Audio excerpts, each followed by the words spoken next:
Hey everyone, this is Dr. Hathcock again, and we're gonna look at the New Deal. Get a little bit into it today, anyways. We'll start by looking at the Hoover administration's efforts.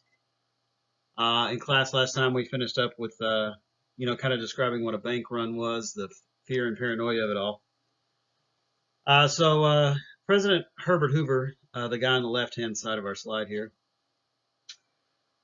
he was taking a lot of advice from his Secretary of the Treasury, the fellow you see here on the right, Mr. Andrew Mellon. This is Mellon in 1930s, and you can see he's not a spring chicken at that point. He's a little bit of an older guy, and Mellon was truly one of those old school Republicans, the old guard that we've kind of been talking about all semester long. Very friendly to the banks, the railroads, businesses, things like that. You remember we talked about how Republicans were always saying that they were laissez-faire, but it wasn't true. They were actually helping business, but they weren't helping workers. So, taking the advice of Secretary of the Treasury Andrew Mellon, Herbert Hoover did try to do something. He did make loans, but the loans went to businesses and banks. They're trying to prop up the institutions that, Republicans forever and a day had been supporting. Banks, railroads, businesses, things like that. So the money didn't really go to those who were working. I guess you could make the argument those who were unemployed, starving, suffering through it all. It just went to the institutions to try to prop them up. And what a lot of people say is the money really just went in the wrong direction. Hoover was trying something to kickstart the economy. But if you just think about it, like, okay, so RCA gets money from the U.S. government. Okay, that's fine. RCA can pay its employees for a little bit. It has money to produce things, but still nobody's buying radios. Still nobody's buying record players.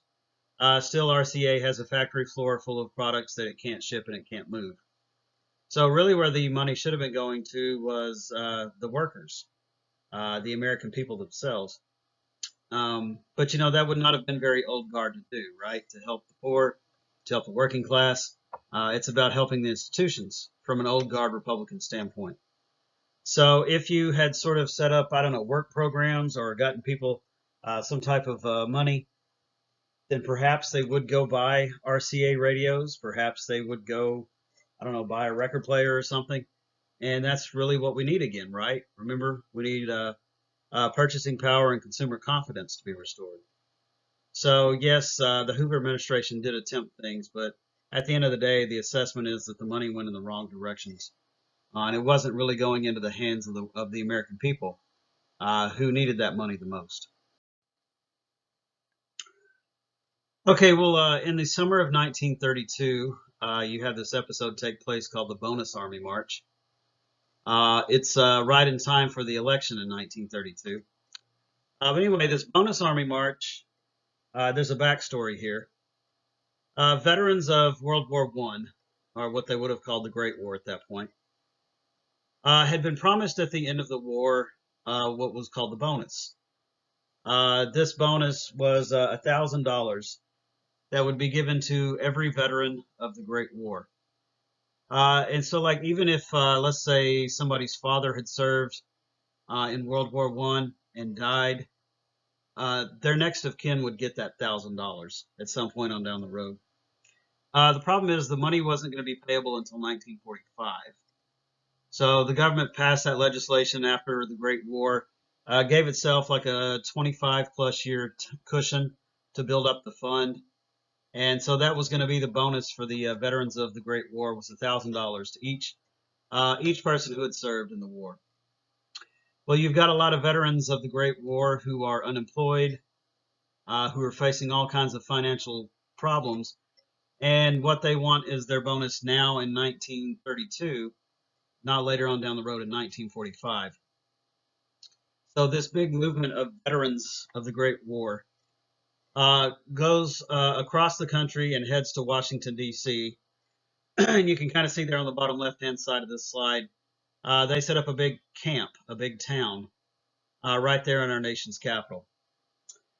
For a lot of these people, they spent what little money they had to go to Washington, D.C. to support this effort for early payment of the bonus. And it's like they've got no money to get home. They've got no money for much else. It was pretty tough, this sort of camp life that these people had living here in Washington, D.C. Some of these people slept in the stairwells of Congress, on the lawn of the Mall of Washington, D.C. And it really was just sort of like this homeless people type of a problem there in the nation's capital. Well, there were members of Congress who would meet with the bonus army, talk to them about, we understand what you're going through. We think that it's a good idea to go ahead and pay the bonus now rather than wait till 45. So Congress seemed like it was at least willing to talk about the idea of early payment of the bonus. President Herbert Hoover would have none of it. He considered it an ultimatum. He felt like giving in to the ultimatum would set a bad tone for presidents of the future. So Hoover wouldn't even meet with them. He wouldn't talk about it. He wouldn't even discuss it. It's like even if the Congress were to agree to and pass legislation calling for early payment of the bonus, the president would have vetoed it anyways, so it wasn't going to come to be. But still, those people stayed in Washington, D.C. because they're broke. They've got no way home. Again, they're sleeping in the streets, in the stairwells, wherever they can. And at some point, President Herbert Hoover ordered the U.S. Army to evacuate the bonus army. Now, I understand these people are not radicals. They're not, out for revolution. To a man, they're patriots. These are people who had served in the Great War. It might be hard to tell, but in that photograph I put there, you can see the American flag in a few places along the way. But when the U.S. Army goes in, it's under the command of a guy named General Douglas MacArthur, who will play a big role in World War II. But General Douglas MacArthur may have overstepped his orders in carrying this out. They basically harassed these people, had them on the run. There were tanks driving through this little shanty town that had been built. Fires broke out. The whole thing was consumed by fire. And yeah, you had World War I veterans running for their lives, terrified, as they scrambled out of Washington, D.C. It just didn't look good. I guess the optics weren't so good on this one, that you got the President of the United States using the Army to get veterans of the war running for their lives. I've always put it like this. Hoover's handling of the bonus Army March, it destroyed any chance he had of winning in 1932. I don't think he had much of a chance to begin with, to be honest with you. But any chance he may have had went up in smoke with that burning of the bonus Army camp there in Washington, D.C. I'm half joking when I say this. The Democrats could have run a head of lettuce in 1932, and I think the United States would have elected a head of lettuce to be president of the United States. Fortunately for everybody involved, the Democrats did much, much better than a head of lettuce. They're going to go with this fellow named Franklin Delano Roosevelt as their nominee in 1932. Now, Roosevelt, just kind of a little bit of his backstory. He is a distant cousin of Theodore Roosevelt's. He married a lady named Eleanor Roosevelt. Eleanor was actually even closer related to Theodore than Franklin was. It's kind of a case of kissing cousins, I guess, I bet if you want to say that. But Franklin and Eleanor Roosevelt were rising stars within the Democratic Party. Franklin had served in the Navy Department along the way. He had run as a vice presidential nominee along the way.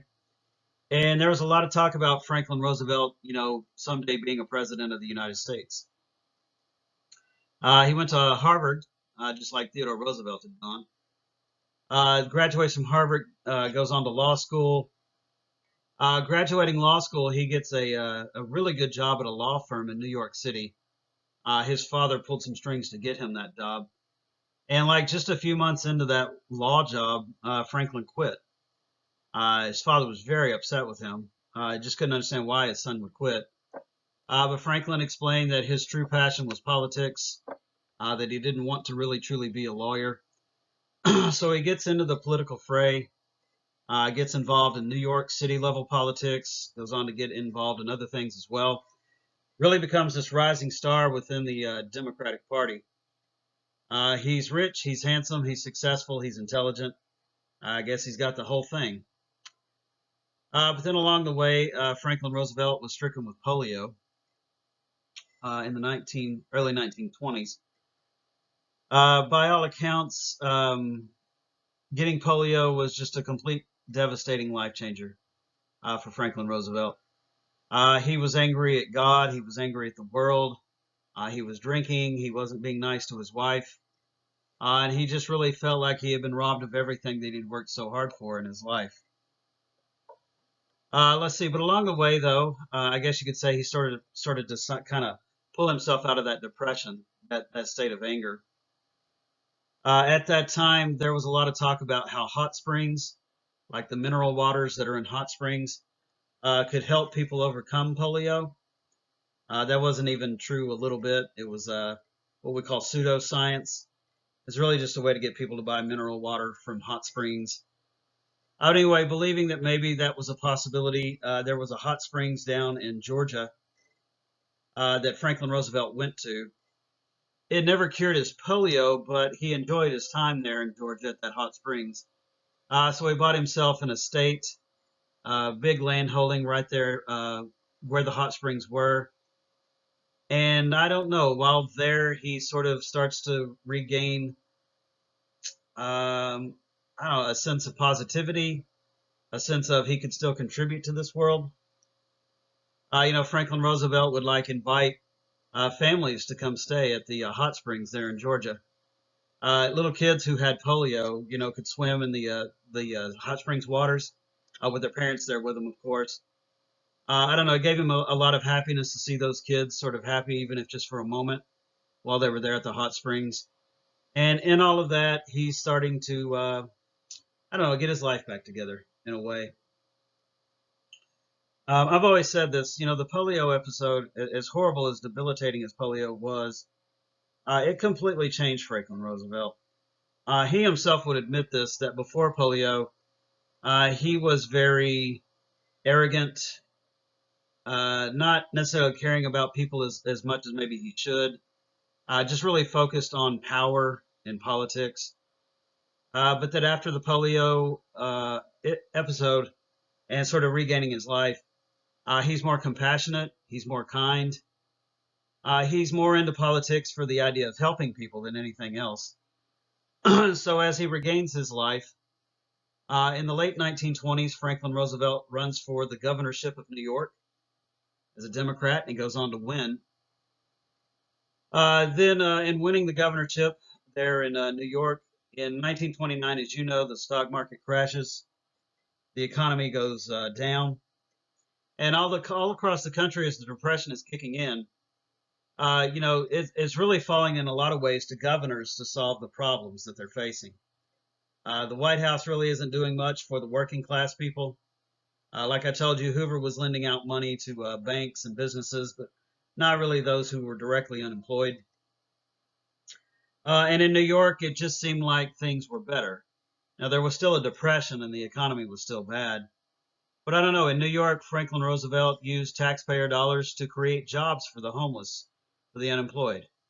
Now, there would be work programs where they could clean the streets or, make sidewalks, pave roads. So he was using taxpayer dollars in New York to put the unemployed to work. So it just felt like in New York there was a plan. This guy Roosevelt, maybe he's got a blueprint for success, and that's why he becomes the Democratic nominee in 1932, is because it just looked like he had a plan for success. Now, truth be told, this New Deal to come, like once he's president and he puts it into power, all the legislation getting passed, it made things better. It had the country headed in a positive direction, but it really didn't solve the Depression. Ultimately, what did solve the Depression was America's entry into World War II. But if nothing else, he did give America hope, and a sense of we're headed in the right direction. Like the darkest of the Depression was through 1933. But once Hoover's out of office and Roosevelt's in, things really did begin to change at that point. Also, with all that, Roosevelt has this unbreakable spirit. Even in the darkest of days, he was upbeat, he was positive, and he kept the country focused on recovery and getting through the darkest of days. Well, heading into that 1932 campaign, the Republicans were extremely defensive, kind of like an animal backed into a corner, just lashing out. Republicans in 1932 were saying it's not our fault that the economy crashed. This Franklin Roosevelt, they said he's a communist, he's a dictator, he'll take over the country. So, yeah, they were very defensive and lashing out and name calling in this campaign. For the Democrats, they're positive and upbeat. There's really no need to go name calling or negative or be spiteful. Like, the country knows what's going on. Everyone can see all around them how bad things are. So it's really a case of if you just don't say something dumb, you're going to win in 1932. So yeah, Roosevelt got out there, traveled the country by car. You can see here on the bottom right-hand side, he's shaking hands with a coal miner. You can look up other campaign photos from 1932, and he's out there shaking hands, laughing, talking, asking people what they want out of their president, things like that. You don't really see a lot of pictures like that in 1932 with Hoover, because number one, probably would have got beaten up. A lot of people were mad at him at that point.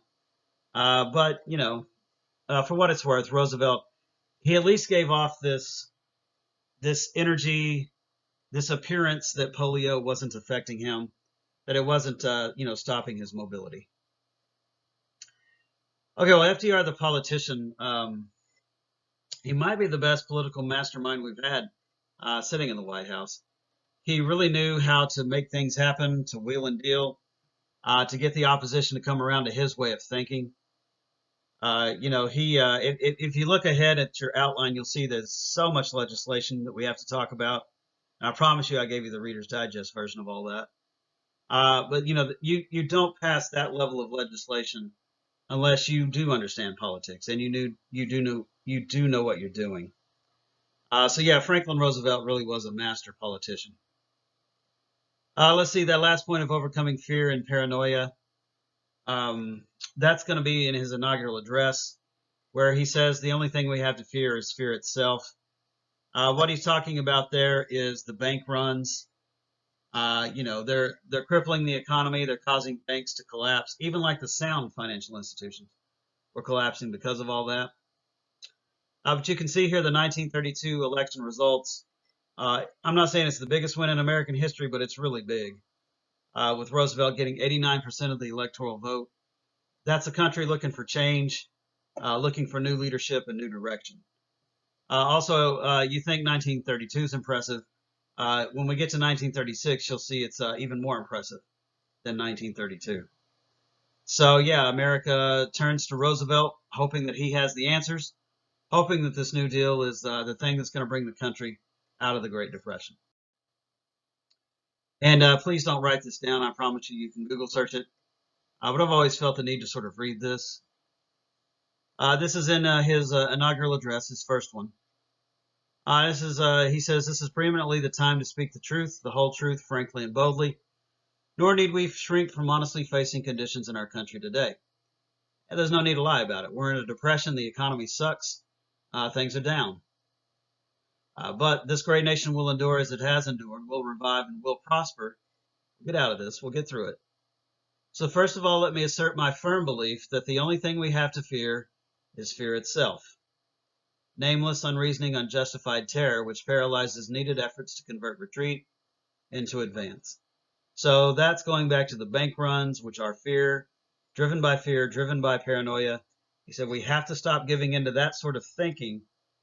We have to start, working towards advancement, improvement, and getting the country back up on its feet. He finishes it out by saying, I'm convinced that you will again give that support to leadership in these critical days. With that last sentence, what he's trying to get at is, he's, as President of the United States, he can pass a lot of legislation. He can do a lot of things, put them in motion. But at the end of the day, it's going to be the support of the American people that's going to end this depression. That it's up to the whole country, not just the Congress, not just the president, but the entire country working together, supporting each other to get through those dark depression days. All right, well, the first crisis that Roosevelt will handle is known as the banking crises here in 1933. So you've got the inaugural win in November of 1932. I'm sorry, the election win in November of 1932. So you've got a few months before Roosevelt's sworn in on March the 4th, 1933. In that time from his election to his inauguration, bank runs really kicked up hard from that, late 32 into early 33. Bank runs were happening a lot. People were really terrified about their money, their checking and savings accounts. And, even people who had voted for Franklin Roosevelt were scared. They didn't know for sure if this New Deal was going to work. They didn't know if Roosevelt truly had the answers. So a lot of people were concerned and they said, look, my money is safer in my hands than it is in that checking account. So, yeah, across the country, people started pulling their money out of banks, just further crippling the economy. And, I'm not trying to make this out to be more grandiose than it has to be, but by the spring of 1933, the U.S. economy was on life support. Capitalism as we know it was about to die. So Roosevelt couldn't do anything about it at first. It was still Hoover's watch, his time in office. Hoover didn't care. He had a foot out the door. He was ready to get out. He was really leaving this big mess for the next president to clean. But one thing that Roosevelt did notice is that in some states, some governors were very proactive, and they were declaring what were called bank holidays. Basically, just sort of creating a holiday, which governors have the right to do.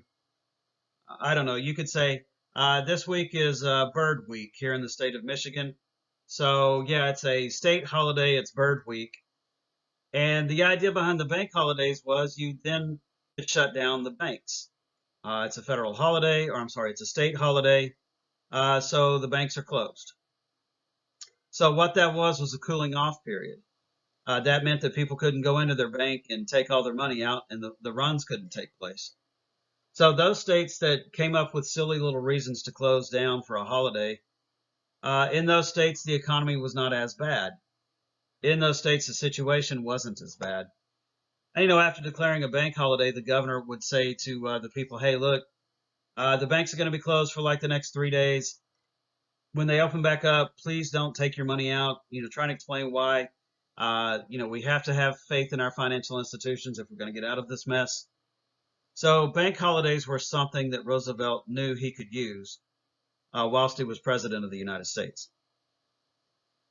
Okay, well, finally, March 4, 1933 rolls around. It's Inauguration Day.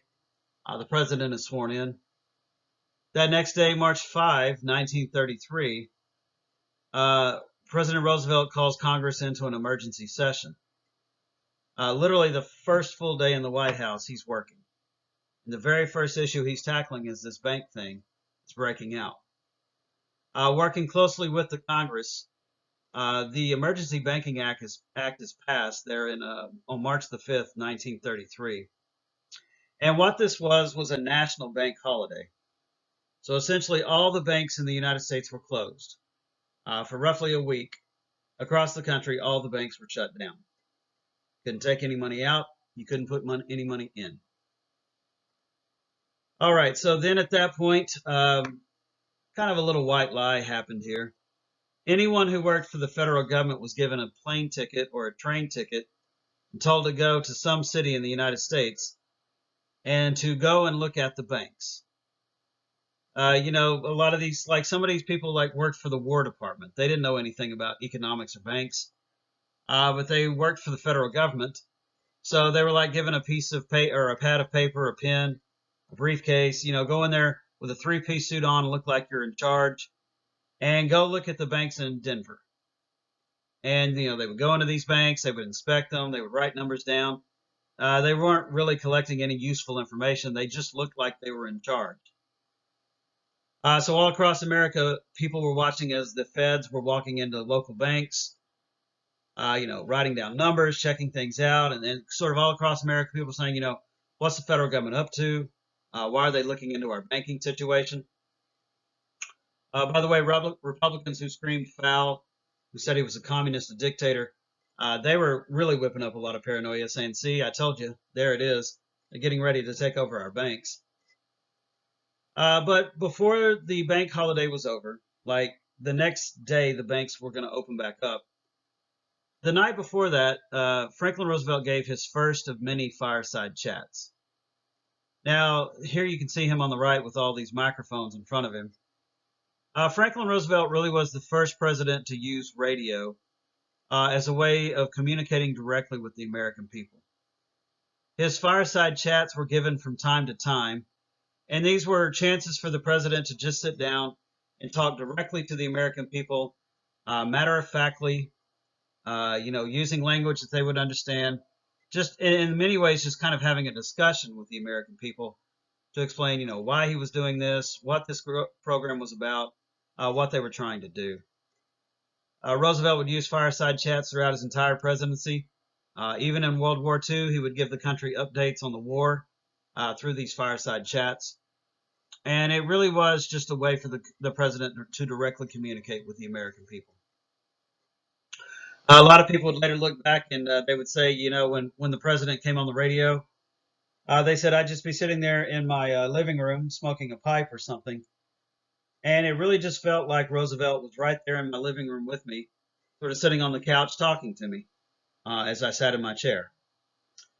So anyways, in this first fireside chat, President Roosevelt said to the American people, look, you'll have noticed that all the banks have been closed. You also will have noticed that people who work for the federal government have been canvassing the country and looking into the banks.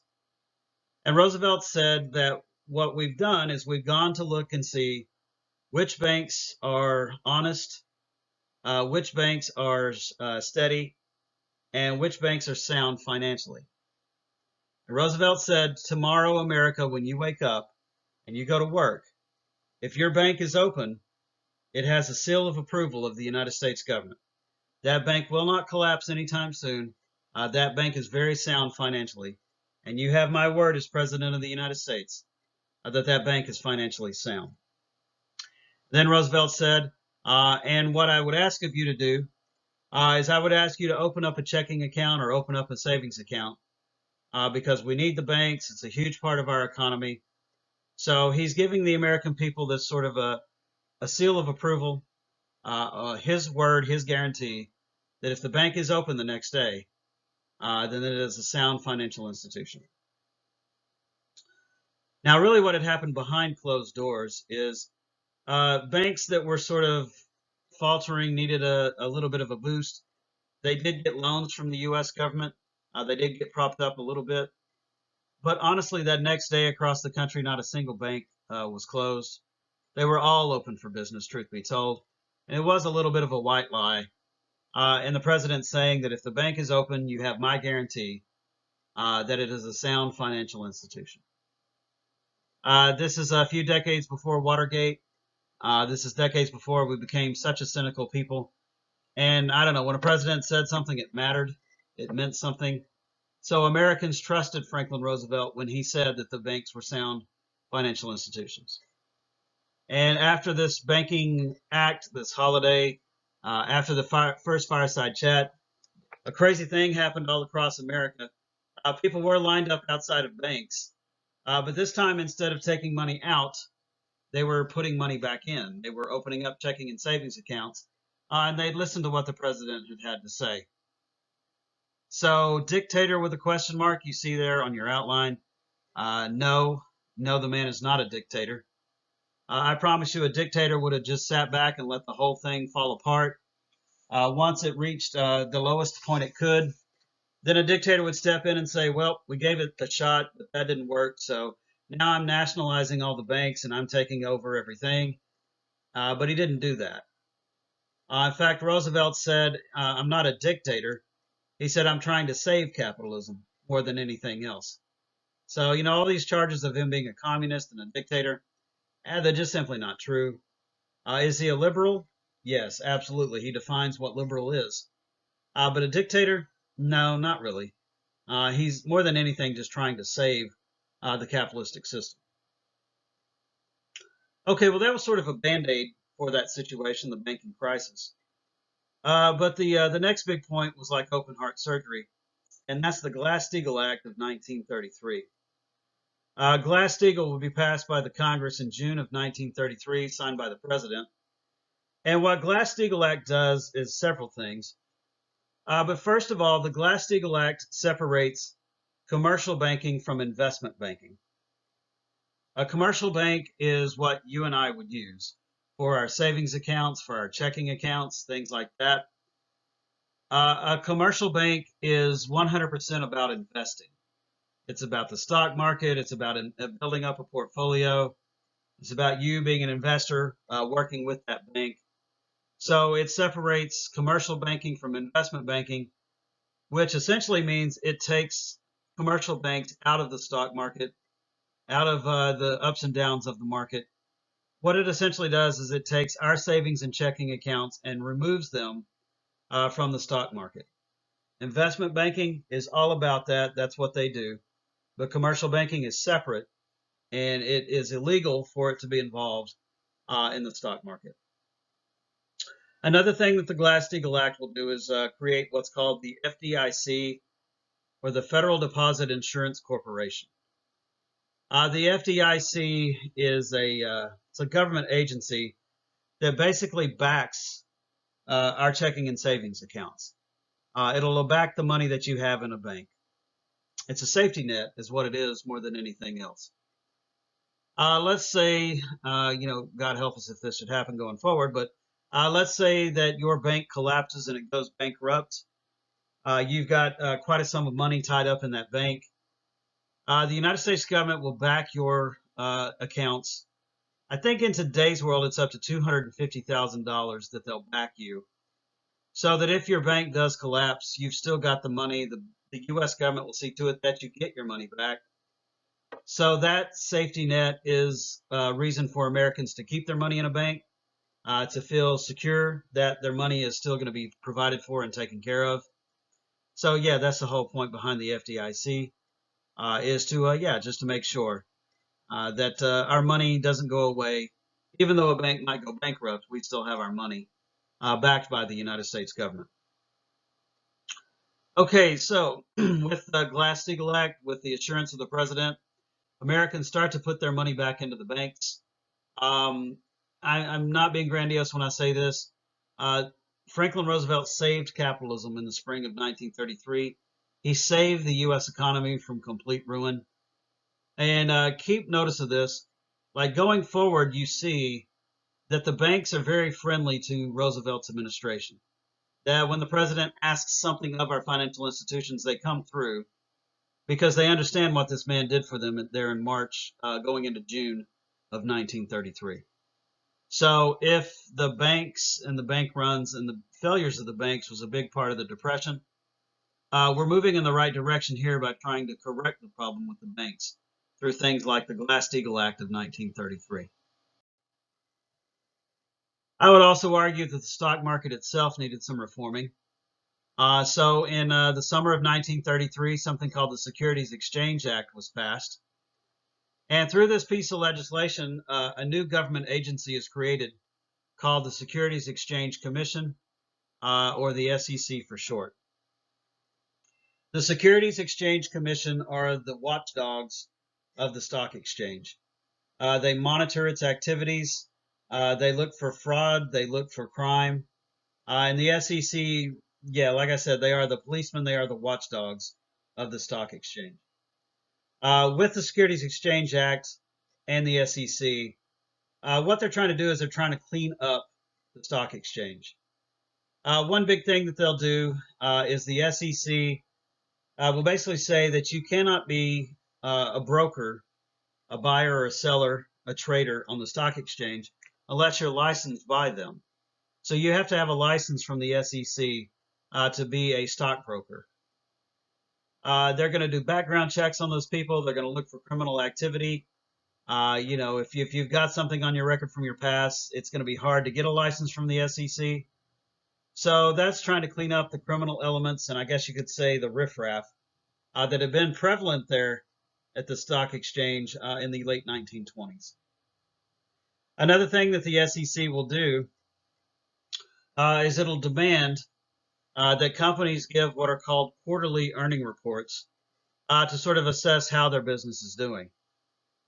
These quarterly earning reports are to be honest and they're to be transparent, and you basically show the world financially where you stand. If your profits are up, you're going to be very happy to show the world where you stand.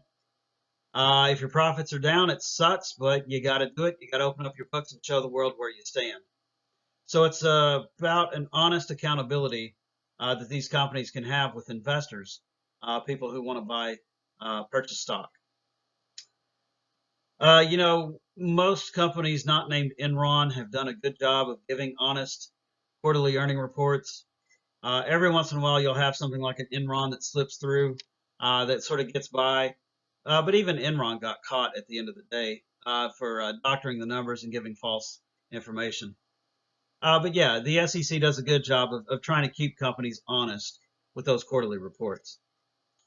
Another big thing that the SEC will do is they try to go after what's called insider trading. Insider trading is where you're giving people stock tips, like you're sharing information with select individuals. I don't know, maybe you run a company and you know you're about to release a new product, so you tell your mom and your friends, hey, buy our stock. We're going to release something next week. It's going to cause our stock prices to explode. So that's what insider trading information is. You're giving information that's valuable to a select group of people. Now, if you hold a press conference and you say to the world, hey, my company has this big product coming out next week, that's not insider trading. You're sharing that information with everybody. It's public knowledge. It's when it's secretive. It's when it's only a select few people that you give it to. That's what insider trading is. Mark Cuban, the owner of the Dallas Mavericks, the SEC came after him for insider trading, excuse me. They weren't able to prove it, but I think Mark Cuban had some really good lawyers that he could afford. Let's see, Martha Stewart went to jail about, what was that, 15 years ago? Maybe it was even longer than that. She got caught doing some insider trading, and she actually went to jail for that. So yeah, the SEC really has done a good job over the decades of cleaning up the stock market, making it more honest, more accountable. Look, I get it. I know people are greedy and crime happens there too. But it's a lot better now than it was in the 1920s, I promise you, with things like the SEC. Now, when the SEC was first created, the Wall Street types, the brokers, the investors, at first they were very upset that there was an SEC. People said, the government doesn't need to be sticking its nose in our business. This isn't capitalism with the government being so involved. We don't need this type of regulation. And at first, a lot of Wall Street guys, they lawyered up and they vowed to fight this thing. But within even just a year of its creation, it was very obvious that the SEC was cleaning up the market, was getting rid of criminals, it was starting to restore people's faith in the institution.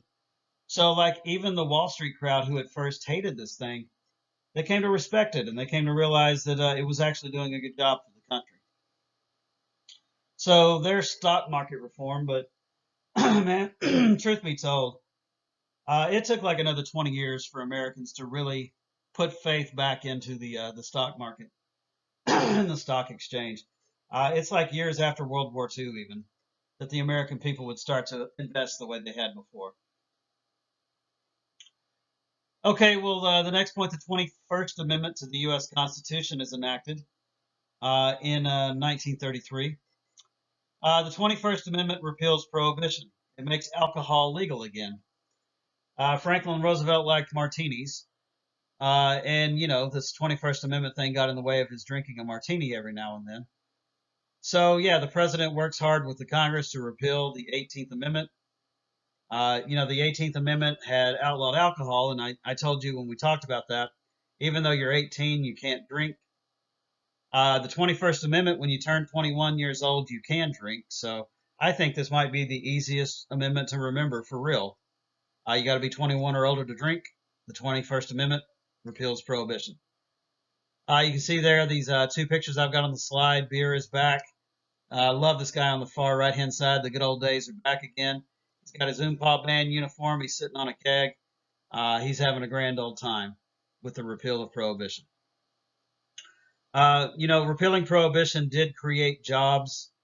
Anheuser-Busch, Coors, people who make beer, Pabst, those companies, they had needed to hire people. They had to get people back to work in those factories, making alcohol, delivering alcohol, all that sort of stuff.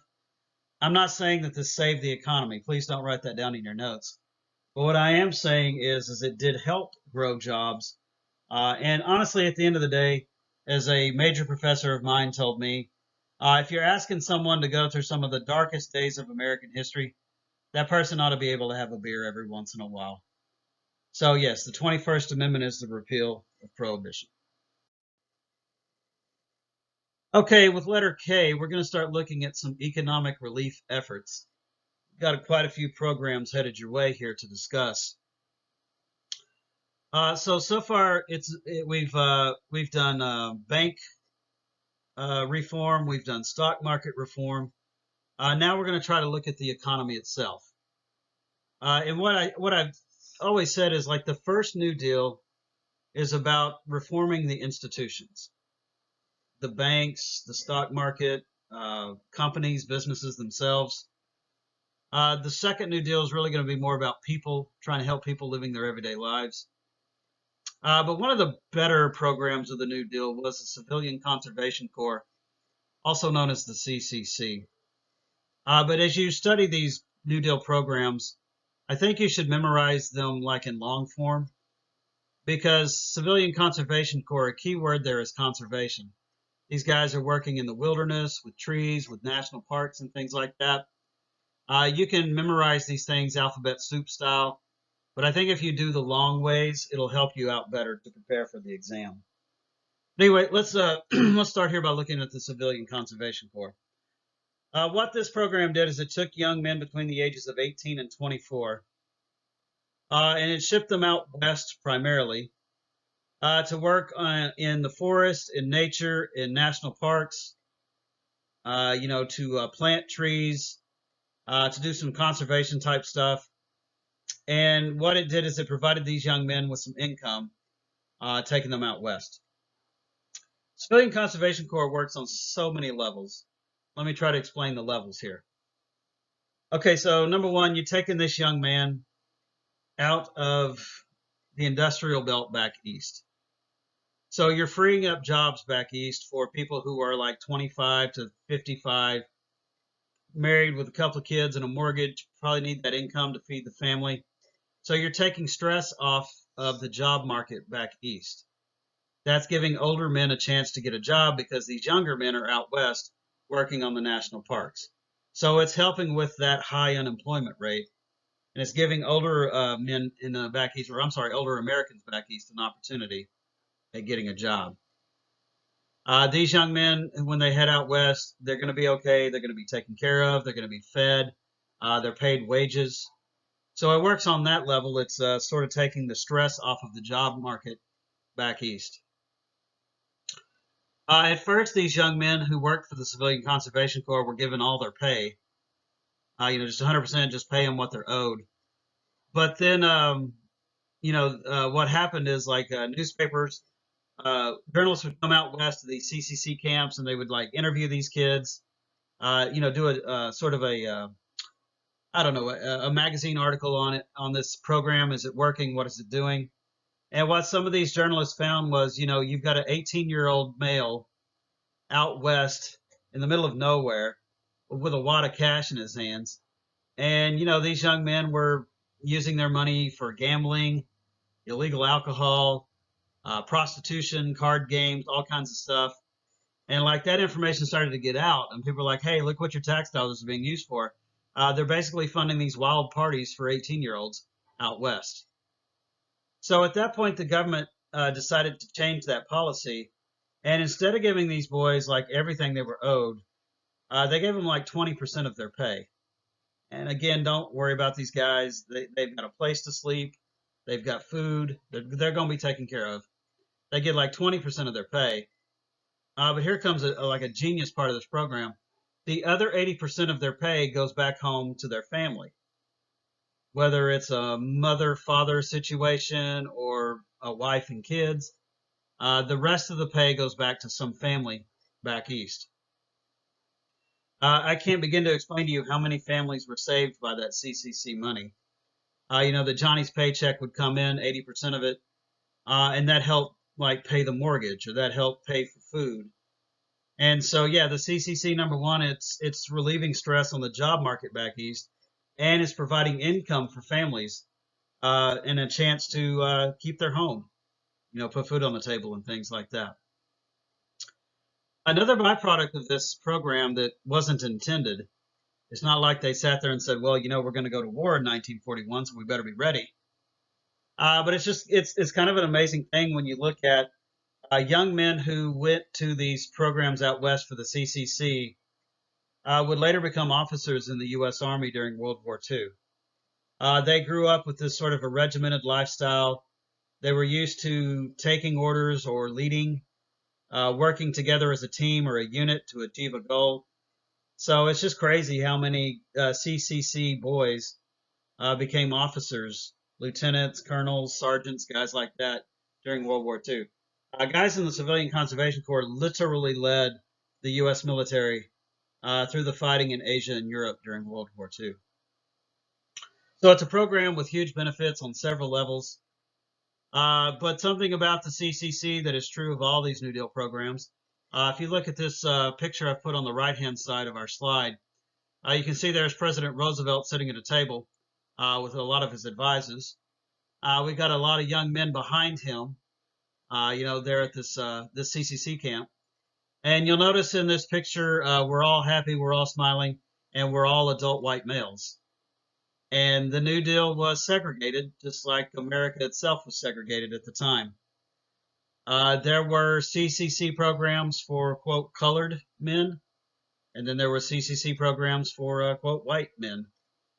And yeah, segregation, sadly, tragically, still very much was alive in America at that time. Now, Franklin Roosevelt privately disagreed with segregation. Privately, he and his wife really were opposed to it.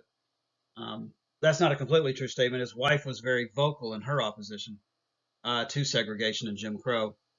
But Franklin Roosevelt, though in his private life he thought segregation was wrong, he really didn't come out publicly and fight it because, sadly, this is why a lot of presidents don't fight it till you get to the 1960s, is they want votes. And in particular, they want Southern votes. And if you're a Democrat, like Roosevelt is, the South is your power base, something that you rely on when it comes election time. So yeah, sadly, tragically, politics is a big part of why presidents like Franklin Roosevelt didn't stand up to segregation. But I will say this for Roosevelt, he made sure that everyone was paid equally. If Roosevelt got word that there was a CCC program in Texas or Mississippi or somewhere where they were paying African Americans less than they were their white counterparts, Roosevelt would contact the governor of that state and make it very clear, either we get equal pay, either we pay everyone equally, regardless of race, for this work, or I'm going to cut your funding. You're not going to get as much funding as you've gotten before. So Roosevelt did fight for, I guess, the equality aspect of it. If you'll remember, Plessy v. Ferguson said, you can separate based on race, but you have to provide equal accommodations. So he did fight for the equal accommodations, equal pay aspect of the Plessy v. Ferguson decision. But yeah, the CCC, just to sort of wrap it up before we go on to the next thing, I like to go camping. My wife and kids like to go camping. Well, as my kids have become teenagers, they don't like it as much as they used to. But we've been camping a lot through the years, and so many parks that I go to, whether they be state parks here in Texas or parks in Colorado or Wyoming. There's so many of these parks that I go to where I see some sort of a plaque or a monument to the CCC, and it'll say, this park was created by the Civilian Conservation Corps in, I don't know, 1935, and it gives you the detail of what they did, how they created the park. A lot of these old state parks have like the old bunkhouses and buildings where these guys slept or cooked their meals or stayed while they were there. So the mark that the Civilian Conservation Corps has left on our country is still felt even today, whether it's through state parks or trees that they planted, or just the conservation efforts that they made. So I can't say enough good things about the Civilian Conservation Corps and what it meant for our country then and now. Okay, the next program to look at is the Federal Emergency Relief Act, or the FERA. Relief is your key word, because what the FERA is doing is it's providing relief for Americans who otherwise could not provide for themselves. Federal Emergency Relief Act really was about helping the elderly.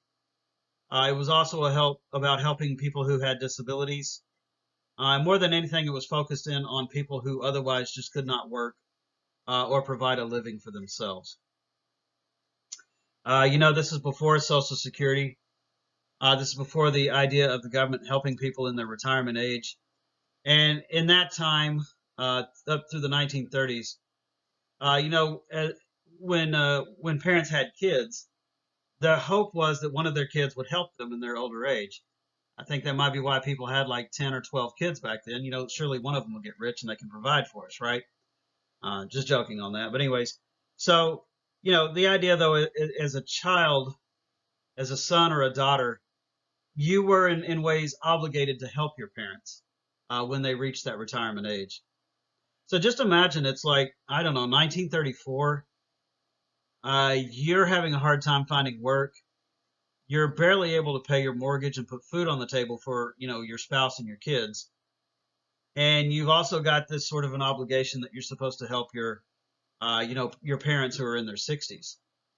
And, there's many a hard conversation where a son or a daughter is saying to a parent, "Hey, look, I love you. Thank you for raising me. I truly do love you, but I can't help you. I can barely feed your grandkids. There's nothing I can do."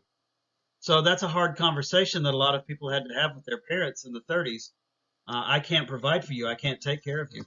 Even though I'm obligated in so many ways to do it, I can't because of the economy and what it is. So rather than let people starve to death, which I guess was an option we could have done, right? But rather than let people starve to death, the government steps in with this Relief Act to provide funds for the elderly, again, for people with disabilities. People who have medical bills, they have doctor visits, something is wrong with them physically or mentally. They just simply can't work. We can't just be so cold as to forget about them and let them starve. The Constitution of the United States generally starts, it literally starts, for the general welfare of the people. We have to take care of these people. We can't just, let them slip to the side and die of starvation. But, when people look back at the New Deal and they start criticizing some of these programs, one of the programs they'll point at is this Federal Emergency Relief Act, and they'll just throw their hands up in the air and say, "Well, my God, this is just charity. You're just handing money out to people." And when people do that, I don't think they really read what the program was about, and I don't think they understand its intention. Because again, there's a humanity aspect to all of this. We're not just cold calculated numbers. And yeah, at the end of the day, the government had to do something to try to provide for these people who were hurting, struggling during the Depression. Now, the next program to look at is the National Industrial Recovery Act. If you get this long form, industrial recovery is what this is all about. And through this legislation, we're going to have something called the National Recovery Administration created. Not the National Rifle Association. That's a different NRA. This is the National Recovery Administration. Well, this NRA is going to try to help the U.S. economy get back up on its feet. And what this NRA is going to call for is something we call a planned economy. Now, a planned economy is this idea of having the United States government sit down and talk with labor leaders. These are usually guys who are head of labor unions. So it's the government sitting down with labor and business leaders, the people who own companies, to try to manipulate or plan the U.S. economy. So one more time so we're clear, a planned economy is the government, labor, and business sitting down together to manipulate or plan the economy. And what the NRA was about codes. They would pass these codes, and like they would literally say, bread costs this much money. So they were setting prices. You can see here on the bottom left-hand side of this slide, we've got this grocery ad. Kind of in the top right corner of the ad, you can see the NRA eagle.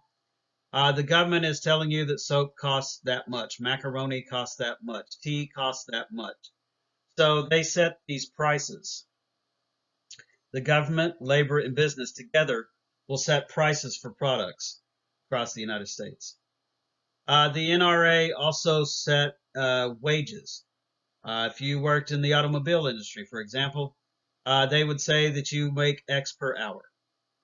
They set hours, they set wages, they set prices for products, and that's what a planned economy was. It's not letting the market decide these things. It's the government, labor, and business sitting down and saying together, this is the price of products, these are the wages that will be paid, these are the hours that people can work. So that's what it's about. You can see here on the right-hand side, this is an NRA poster from the 30s. We've got the eagle. It's black. It looks very militant. Let's see. In one of its claws, it has a wheel. In the other claw, it has electricity thunderbolts. And what's going on here in this poster is we're going to get the wheels of industry turning in that one talon. So the eagle represents America. We're going to get the wheels of industry turning. We're going to energize the recovery in the country.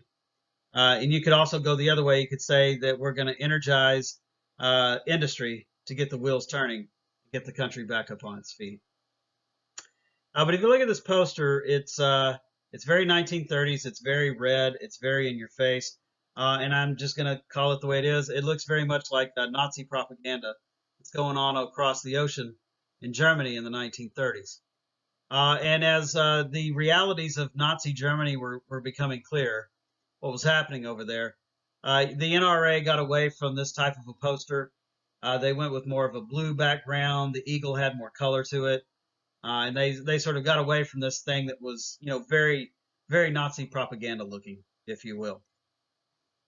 But okay, so the NRA would later actually be found to be unconstitutional by the U.S. Supreme Court. It turns out the Supreme Court said that the U.S. government cannot be involved in price manipulation.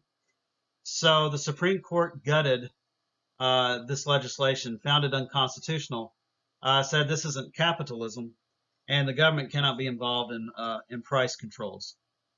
So I say that because I want you to understand that the Democrats may have the White House with Roosevelt. They may have the majorities in Congress as well, House and Senate. But that Supreme Court is very much Republican. It's very much conservative. Through the 20s, you'd had a lot of judges put on the bench by Republican presidents. So the Supreme Court isn't completely a friend of the New Deal.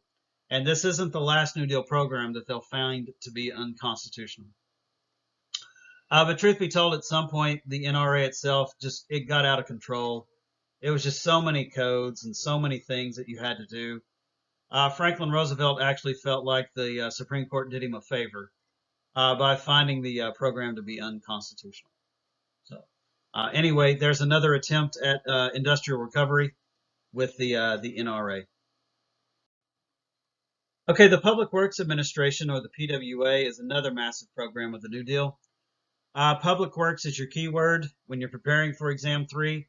Maybe try to remember that this is about building roads, bridges, dams, levees, sidewalks, right? Public Works are the PWA. Its most famous project will always be the Hoover Dam, which actually started out being called the Boulder Dam. And it actually started out in 1927 under Herbert Hoover. I'm sorry, it wasn't Hoover at that time. But it started out in 1927, this massive project out here in Nevada. This Boulder Dam, the idea behind it was it's a massive hydroelectric plant that could provide electricity to the greater part of the American Southwest. It is started in 27, but then the Depression kicks in. The government doesn't, I don't know, give it the funding that it needs while Hoover is president of the United States.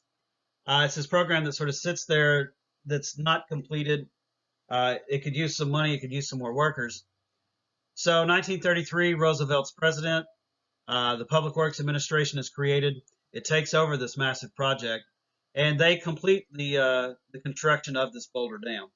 And they'll go on to name it the Hoover Dam in honor of President Herbert Hoover. But what this dam does is it does provide electricity for the greater part of the American Southwest.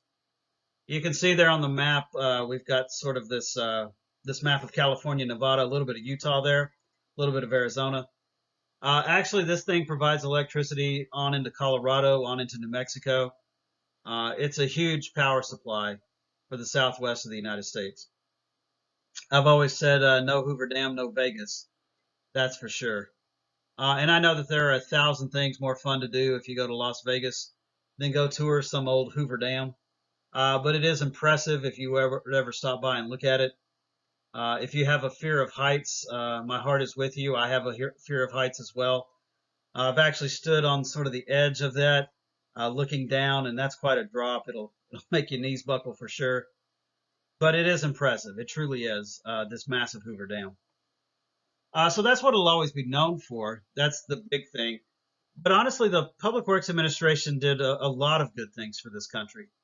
It built roads and highways across the United States back in the 1930s.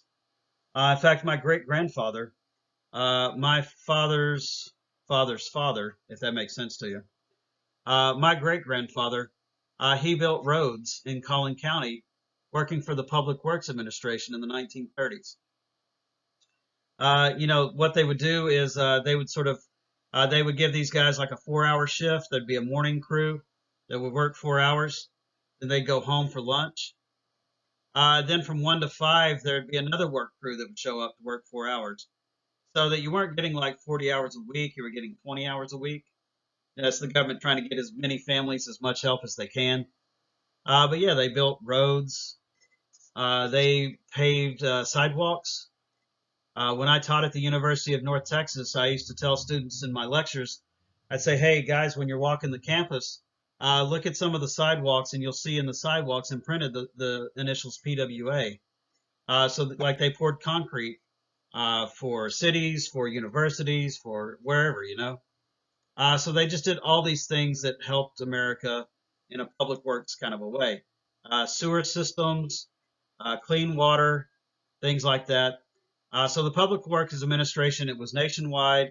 It was providing jobs everywhere, and it was also providing infrastructure for the United States. Now here we sit many decades later, and a lot of that infrastructure is starting to crumble. We probably could use, truth be told, a new infrastructure bill or something to sort of get a lot of these things, these roads, sidewalks, bridges, dams, levees up to speed. But this work was done back in the 30s, and sort of the great thing about it is, on the one hand, you're making America better. You're improving its infrastructure with roads, dams, levees, highways. So the country itself is benefiting directly from this work, and you're taking unemployed people, giving them the chance to earn an income and provide for their families. And there really is one thing about the New Deal that I think sometimes gets lost. You had to work. You had to sing for your supper, if you will. This wasn't charity. This wasn't a handout. Maybe the Federal Emergency Relief Act was kind of a handout. But again, like I said, you can't just let those people starve to death, right? The elderly and those who can't provide for themselves. But in all these other programs, you had to work. You had to roll up your sleeves and put in some physical work to get paid at the end of the day. So yeah, these New Deal programs are making the country better, providing infrastructure, roads, bridges, dams, highways, all that sort of stuff, electricity, and Americans are earning a paycheck by doing the hard work. The last of these programs to look at, but not the least, is the Tennessee Valley Authority, or the TVA. And whereas the Hoover Dam was providing electricity for the American Southwest, the Tennessee Valley Authority essentially provides electricity for the American South in this area known as the Tennessee Valley. Now, the Tennessee Valley itself was an area that was prone to flooding. A lot of it is sort of off the sides of the Appalachian Mountains. They talked about how historically there were bad floods in the Tennessee Valley back in the day. Heck, it still happens even in today's world from time to time. But what would happen is a lot of these people who lived in the Tennessee Valley, they'd work hard, they'd get back up on their feet. Then a flood would come through and wipe out these farmers and these people. They would recover from the flood, they'd get back up on their feet. Things looked like they were headed in the right direction, and then bam, another flood hits. So these people just keep getting wiped out by these floods. So the idea here is the United States government wants to put dams across this entire area, this whole valley, if you will. Just put up dams in strategic locations to prevent water from flooding out these cities and these farms. There were engineers sent down to the Tennessee Valley to study, to look at, to figure out, where to build the dams, what needed to be done. Some of those guys, those engineers, they would later write back to Washington, D.C. and say, it looks like the Civil War just ended out here. You still got people riding horses. You don't have a lot of big buildings or, things that sort of denote success. And yeah, they were saying that it looked like a war-torn area. There was so much poverty out there in the Tennessee Valley. Another thing that they sort of recognized was, while we're building these dams, why don't we go ahead and put in what are called hydroelectric plants? And that's what you see there on the right-hand side of your slide. What a hydroelectric plant does is it takes water and turns it into electricity. Just like what the Hoover Dam was doing out there in Nevada, they want to do the same thing here in Tennessee. But the valley is so big, it's not just going to be one hydroelectric plant. It's going to be a series of hydroelectric plants that could provide electricity to the greater part of the South. Franklin Roosevelt loved that kind of thinking. Gives it a thumbs up. And not only will they build dams across the Tennessee Valley, but they're also going to start putting up those hydroelectric plants in an effort to provide electricity to that part of the world. And here you can see the area that we're talking about. It also stretches on into Alabama, as you can see, and parts of Georgia as well, North Carolina there. But what happens is the Tennessee Valley Authority is going to bring electricity to the Deep South. And this is what's going to allow the South to modernize, to industrialize, if you will, and join the 20th century. And the long story of the TVA is, at first, it provided electricity for the Deep South. That in and of itself meant jobs and opportunities for people. But then in December 1941, the United States declares war. We're going to go to war with Japan, Germany, and Italy. And as the United States as the U.S. government is handing out defense contracts, people up in, say, Michigan are going to be building Jeeps and tanks. People out in Washington State are going to be building aircraft.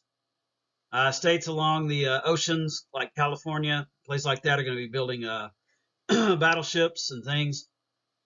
What's going to happen to the Deep South is they're going to get defense contracts to make rifles, machine guns, the landing craft that will be used on D-Day.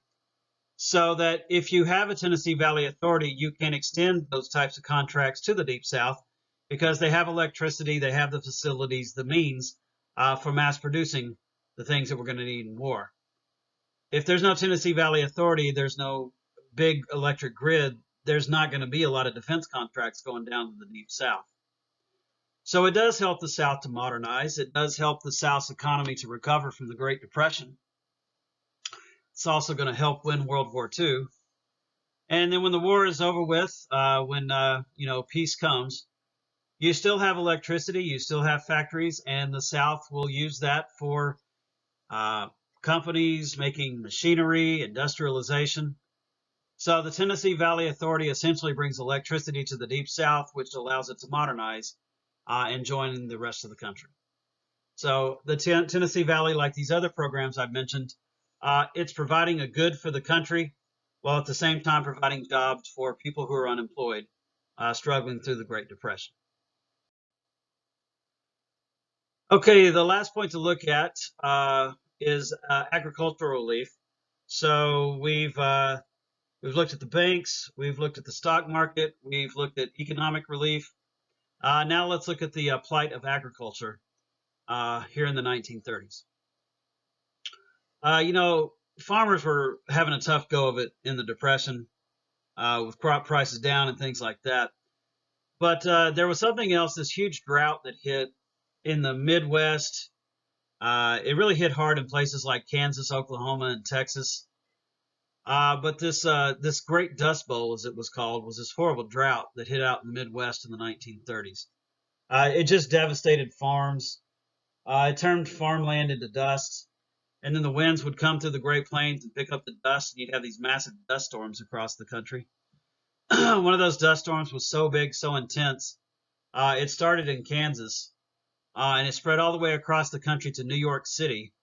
And you can look up, there are pictures where New York City in the middle of the day looks like night because of these huge dust storms that kicked through and came that way.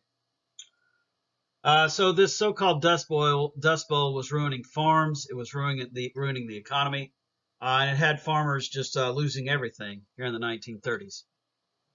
So the government did step in with some type of relief for these farmers, and that relief comes in the form of this thing called the Agricultural Adjustment Act. Agriculture, farming, that's kind of your keyword for understanding what this does. What the Agricultural Adjustment Act is going to do is it's going to set in motion this thing called subsidized farming. And what happens with subsidized farming is the government is going to essentially pay farmers to grow less. That's kind of a strange concept. Not only are they going to be paid to grow less, they're also going to be paid to destroy like half their crop. That too is a very strange situation, especially when you're talking about something like corn or potatoes or some type of food. To destroy half of a food crop in the middle of a depression, that really didn't sit well with a lot of people that the government was doing that. But here's what the government's trying to get at with subsidized farming. So it's about supply and demand. If we can get farmers to grow half of what they usually do and destroy half their crop, then the supply goes down, which in theory should lead to the prices or the demand to go up. So this really is about trying to get crop prices back up and trying to get farmers back up on their feet by having the government subsidize or pay for the half that they destroy or the half they don't grow, and then the rest of the money comes from selling the crop. So that's how subsidized farming works. It's also kind of cruel. It's horrible. Like pig farmers, it was really sad stuff. They were paid to kill half their hogs and not do anything with the meat. People who ran ranches, cattle, were paid to kill half their cattle and not sell that meat. But truth be told, on a lot of those pig farms and on a lot of those ranches, half their animals had died from the drought at that point anyway. They didn't have water to drink, and the the cows didn't have grass to eat. It's just really a horrible situation there in the 30s. But if you factor in the Dust Bowl plus the subsidized farming, crop prices did sort of start to tick back up. It did help many a farmer out along the way. I'm not saying it saved everybody, but it had things headed in the right direction. Another thing that the Agricultural Adjustment Act provided for was loans. American farmers could take out loans from the U.S. government to modernize their farms. They could buy tractors and combines and things like that to work their land. And this is very much an unintended consequence of the legislation. But once the people who own the land, the farmers, had tractors and combines, they really didn't have much of a need for their sharecrop farmers anymore. Remember those poor farmers of the Deep South and the West who they'd work a portion of the land, take home like 20% of the pay, and it was already a hard situation for those folks. Well, a lot of those sharecrop farmers got fired because now said, the guy who owns the land has a tractor or a combine. He and his kids can now run their property and their farm. So it led to a lot of people sort of just walking the earth looking for work. A lot of people leaving Oklahoma, Texas, places like that, and heading out west to California, trying to, hope that there's work to be had out there. I don't know if you've ever read The Grapes of Wrath by Don Steinbeck, but he's literally writing about, a family leaving Oklahoma going to California in hopes of finding work and opportunity out there. So yeah, that loan program, it led to more unemployment for the country to have to deal with. Again, that was just an unintended consequence of the Agricultural Adjustment Act. But truth be told, at the end of the day, here's another one of those programs that the Supreme Court steps in and says you can't do that. The Agricultural Adjustment Act will be found to be unconstitutional because the U.S. government is involved in crop price manipulation. Here they are again trying to control prices. So this program will also be found to be illegal. The Supreme Court will kill the deal. So the Agricultural Adjustment Act was there for a little bit, for a couple of years, but then the Supreme Court swooped in, said it's illegal, it's unconstitutional, and the program got scrapped. Okay, the next point here, the Emergency Farm Mortgage Act, was an idea to try to help farmers stay on their farms, to help them pay their mortgages. In the Great Depression, with the Dust Bowl and the problems, a lot of farmers were losing their farms. They couldn't pay off their debts, their loans, so they were being foreclosed on. And what the Emergency Farm Mortgage Act did is it worked with banks to try to help farmers keep their land.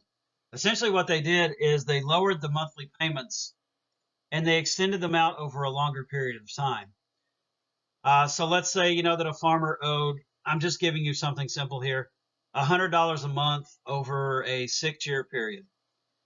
Well, the Roosevelt administration is going to work with financial institutions to try to get that down to, say, $50 a month, spread out over a 12-year period. So that if the bank is willing to wait, it's going to get its money. It's just going to take a little bit longer of a period of time for that to happen. You might remember I told you that the banks were very friendly to Roosevelt. I remember he'd saved them back in March of '33. So they were more than willing to help out here by lowering monthly payments and extending the period of the loan. That's the exact same situation that happens here with the Homeowners Loan Act as well.